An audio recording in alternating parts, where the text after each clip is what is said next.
Ket. Yon tanal ko bay manti misi. Ki jom tan ve sou misi la?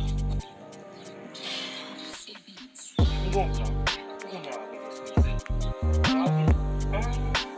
Avek sou misi. Sape nan ponyet. Bon nan mwen zinge vla vou misi.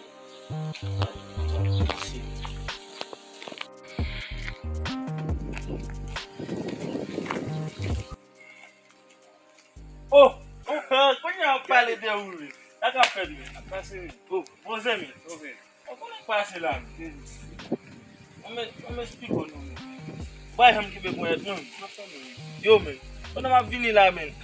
On mouche ki fa ben an bot nou kasi bay ki kote men. Ba we men. On mouche ki fa ben? An mouche msezi men. Premier wa sa arrive men. On mouche ki fa ben? Oui.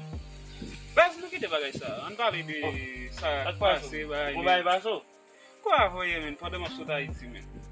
E pi yote kon ap di yon bagay, mbat jom pou ewe. E pwede ke mwive, pwede ke map sota iti ya, e pi mpren helikopter mwen. Konen sou helikopter mwen, mba machabye. E pi, nem moment tou, ele mwive an le a mwen an le a teke teras.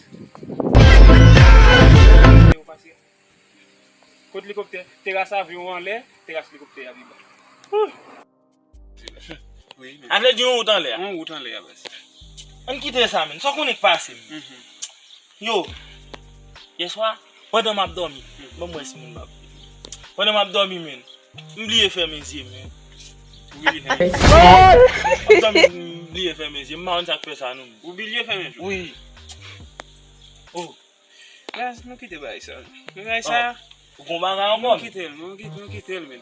Mwen avan yo konen imigasyon pase yon ba men. Imigasyon kouri de nou men. Si telman kouri mkite vye men. Mkouri. Mkite vye mwen chef pou la kite vye baka bon men. Ou kite vye de? Kite vye men. E a ki son kouri? Mwen chef mkouri men, se mkouri. Mwen bakon kouri. Yo, an kite sa. So konen pase men. Si mdou sa pase kon. Maladi men. Maladi. Sa pase men. Maladi men. Yo. On fote fè mal ou, kap malte dem goza men. E pi ki koto konen gen men. Nan bouchou men. Nan bouchou men fote fè mal. Oh, so fè la men. Nan mwen chè. Oh.